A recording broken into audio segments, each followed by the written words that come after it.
أعوذ بالله من الشيطان الرجيم. بسم الله الرحمن الرحيم. يا أيها المزمل قم الليل إلا قليلا نصفه أو انقص منه قليلا أو زد عليه ورتل القرآن ترتيلا إنا سنلقي عليك قولا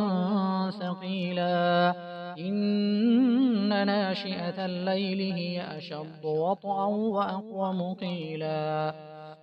إن لك في النهار سبحا طويلا فاذكر اسم ربك وتبتل إليه تبتيلا رب المشرق والمغرب لا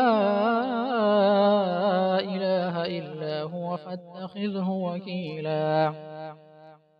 واصبر على ما يقولون واهجرهم هجرا جميلا وذرني والمكذبين أولي النعمة ومهلهم قليلا إن لدينا أنكالا وجحيما وطعاما ذا غصة وعذابا أليما يوم ترجف الأرض والجبال وكانت الجبال كثيبا مهيلا إنا أرسلنا إليكم رسولا شاهدا عليكم كما أرسلنا إلى فرعون رسولا عصى فرعون الرسول فأخذناه أخذا وبيلا فكيف تتقون إن كفرتم يوما يجعل الولدان شيبا السماء منفطر به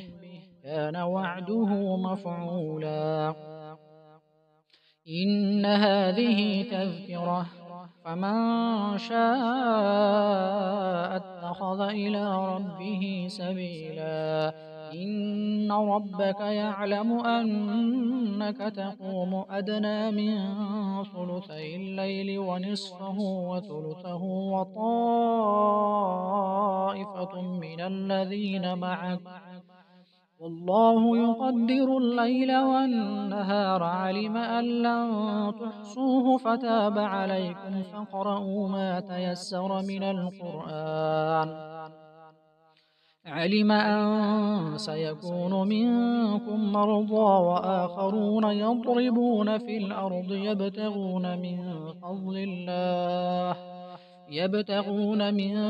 فضل الله وآخرون يقاتلون في سبيل الله فاقرؤوا ما تيسر منه أقيموا الصلاة وآتوا الزكاة وأقرضوا الله قرضا حسنا وما تقدموا